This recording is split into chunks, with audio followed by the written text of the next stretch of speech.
యోనాతాన్లో ఇలా యథార్థంగా నువ్వు బ్రతుకు, నీ పిల్లల దేవుడు జ్ఞాపం చేసుకుంటాడు. ఒకరోజు అంటాడు, మెఫీబోషెతు దావీదు అంటున్నాడు, నీ తండ్రి యోనాతాన్ను బట్టి నా కుమారులలో నువ్వు ఒక కుమారుడిగా ఇక్కడ కూర్చొని తింటావంతే. బ్రతికినంత కాలం నేను ఎవడొక్క మాట కూడా అనకూడదు అంతే. అలాగే సహోదరి సహోదరుడా, నేను అనగలడా దేవుడు? నీ తండ్రి చేసిన భక్తిని బట్టి పరిచర్యలో యథార్థవంతులు నీ తల్లిదండ్రులు, దశంభాగంలో యథార్థవంతులు నీ తల్లిదండ్రులు, ప్రార్థనలో యథార్థవంతులు నీ తల్లిదండ్రులు, ఎన్ని పనులను ప్రక్కన పెట్టి ప్రతి ఆదివారం మందిరానికి వస్తారు. నీ తల్లిదండ్రులను బట్టి నేను నిన్ను దీవిస్తా అని దేవుడు నీ పిల్లలను అనగలడా? నువ్వు అలా ప్రవర్తిస్తున్నావా? నీ పిల్లలకు దీవెన రావాలా, శాపం రావాలా, నీ మీద ఆధారపడి ఉంది. నువ్వు చేసే భక్తిని బట్టి. ఇంటి పక్కోళ్ళు మాకు శత్రువులుగా ఉండేవాళ్ళు. ఎంత శత్రువులు అంటే వాళ్ళకు ఉండేది 1 ఎకరమే, 10 ఎకరాల పంట ఉండేది ఇంట్లో. అంటే తెల్లవారు 3 గంటలకు వెళ్ళి చుట్టుపక్కల పొలంలో పంట అంతా కోసుకొచ్చుకుంటారు ఇంటికి దొంగతనంగా. వీళ్ళకు ఉండేది 1 గేదె, 10 గేదెలు ఉంటాయి ఇంట్లో. మళ్ళీ పెద్ద వావేస్తారు, ఎండాకాలం ఇడుస్తారు గేదెల్ని. ఈ వామి దగ్గర వేయడానికి వస్తాయి కదా, వాటిని కట్టేసుకుంటారు లోపల, వాటిని నమ్ముకుంటూ ఉంటారు. ఇది వీళ్ళ బిజినెస్. అంత దొంగతనము, అంత అక్రమం, బాగా సంపాదించుకుంటా ఉన్నారు. ఒకరోజు వాళ్ళ బంగారం పోయింది. బంగారం పోతే మా తమ్ముడు దొరికింది, బొంగరాలాట ఆడుకుంటుంటే. అది తీసుకొచ్చి దొంగకిచ్చాడు, అమ్మ ఇది దొరికిందమ్మా అని. వాళ్ళు ఏడుచుకొని తిరుగుతున్నారు, మాతో మాట్లాడరు, పలకరు.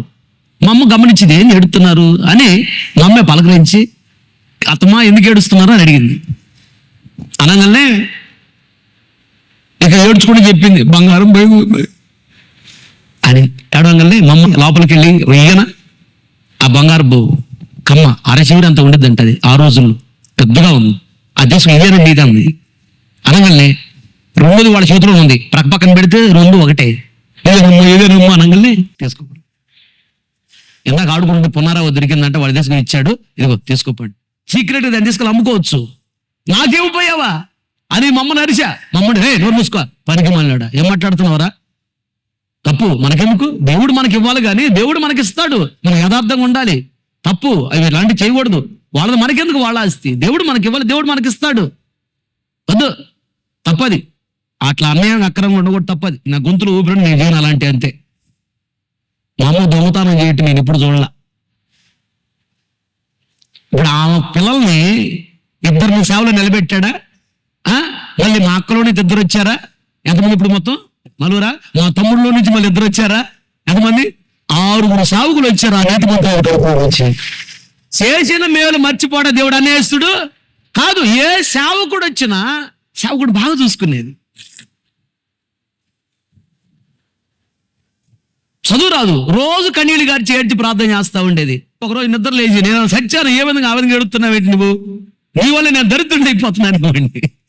నిద్ర లేకుండా ఏడుతున్నావు, నా కాళ్ళ దగ్గర ఏడ్చి. ఎందుకంటే నేను చెప్పాను కదా, మా ఇంట్లో నేనే మంచి పిల్లవాడిని, రోజుకి 5 తగాదాలు తీసుకొచ్చేవాడిని, చాలా మంచి పిల్లవాడిని. అందుకనే మా అమ్మ నా గురించి ఏడ్చేది. చిన్నోడు బాగానే ఉన్నాడు, పిల్ల బాగానే ఉంది ప్రభా, ఈడేంది ప్రభా రోజుకి 5 తగాదాలు తీసుకొస్తున్నాడు, నేను తగాదాలు తీర్చలేను ప్రభా, ఎవరి మీద తగాదాకి వెళ్ళలేను ప్రభా, ఏంది వీటి సంగతి ఏంటి ప్రభా అని ఏడుస్తా ఉండేది. నా కాళ్ళ మీద నీళ్లు పడతా ఉండే కన్నీళ్ళతో. దెబ్బకు లేచి, ఏంది నీకు వాళ్ళ ఈ ఏడిపేంటి దరిద్రంగా నిద్రపోనీయకుండా? నేను సత్యాను అనుకోండి, ఏడుతున్నా, బాగానే ఉన్నాను, బ్రహ్మాండంగా ఉన్నా. నేను ఏడ్చేడ్చి ప్రార్థన చేసింది, వచ్చిన ప్రార్థన, నా పిల్లల్ని జ్ఞాపం చేసుకోయా అని. దేవుడు విడిచిపెట్టాడా? ఎవరు పొలంలోకి వెళ్ళి దొంగతనంగా తీసుకొచ్చినట్టు, ఒకరి చేత కొట్టించుకున్నట్టు, తిట్టించుకున్నట్టు నాకు తెలియదు. నేను ఇప్పుడు కష్టపడి పని చేసుకుంటారు మా అమ్మ, మా నాన్న. కానీ ఎవరు అన్యాయంగా అక్కరంగా తీసుకొచ్చుకో. నేను చూసా. మర్చిపోయాడా? వారిని బట్టి వారి పిల్లలైన మమ్మల్ని చూడు దేవుడు ఎలా దీవించాడు ఈ రోజున. కనుక నీవు ఎలా ప్రవర్తిస్తున్నావు ఈ రోజున, నిన్ను బట్టి నీ పిల్లలను దేవుడు దీవిస్తాడు.